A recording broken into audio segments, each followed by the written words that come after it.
பிரியமானவர்களே, இன்னைக்கு கூட உங்க கூட யாருமே பேச ஆள் இல்லை, தனிமையா இருக்கிறோம்.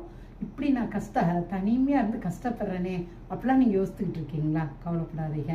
நீங்களும் ஆண்டவராகி இயேசுவை நோக்கி பாருங்க. நிச்சயம் உங்களுக்கு நிறையா உங்களோட தனிமையை நீக்க முடியாது. நிறைய ஃப்ரெண்ட்ஸுகள் ஆண்டவர் வந்து கொடுப்பாருங்க. நிறைய உறவுகளை உங்களுக்கு கொடுக்கறத நீங்க பார்க்கலாங்க. இப்படித்தாங்க நீங்க ஆதியாகமம் 41:52 பார்த்தீங்கன்னா ஒரு வசனம் இருக்குதுங்க. யோசேப்பு சொல்வாரு, யோசேப்புக்கு வந்து எப்ராஹிம், அதாவது யோசேப்புக்கு இன்னொரு பிள்ளை பிறக்குதுங்க. அவன் பேர் வந்து எப்ராஹிங்க. அதோட அர்த்தம் என்னன்னு கேட்டீங்கன்னா, அவன் சொல்வான், நான் சிறுமைப்பட்ட தேசத்திலே தேவன் என்னை பழுக பண்ணினார் என்று சொல்லி இளைவனுக்கு எப்ராஹிம் சொல்லி பேரிட்டானாங்க. மூத்தவன் மனாசேன்னு ஒரு பையன், இப்ப 2வது பையன். இவனுக்கு ஒரே சந்தோஷம். ஒரு ஆம்பளை பையன், இப்ப 2வது ஒரு ஆம்பளை பையன். யோசேப்பு யாருன்னு கேட்டீங்கன்னா, 17 வயதுல விற்கப்பட்டு அன்னையிலிருந்து இவன் பாத்தீங்கன்னா அடிமையா இருக்கான். ஜெயிலையும் இவனுக்கு வந்து ஜெயில் கைதியாக இருக்கான். இது வரைக்கும் 13 வருஷம் இவனுக்குன்னு உறவுகள்ன்றது யாருமே எகிப்துல கிடையாதுங்க. ஏன்னா அவனுக்கு உறவுகள் இருந்துச்சு, பெரிய குடும்பம். யோசேப்பு யாரு?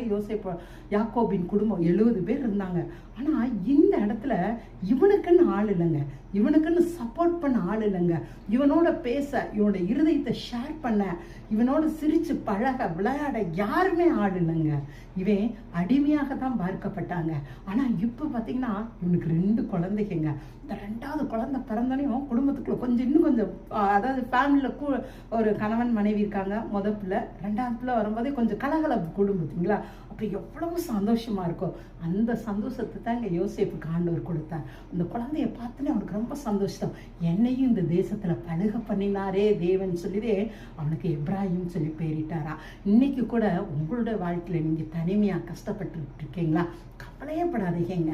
நீங்க ஆண்டவரை மட்டும் நோக்கி பாருங்க. உங்களுக்கு நிறைய ஃப்ரெண்ட்ஸ் தருவாரு. உங்களுக்கு ஒருவேளை பிள்ளை இல்லாமல் இருந்தா பிள்ளைகளை கொடுப்பாரு.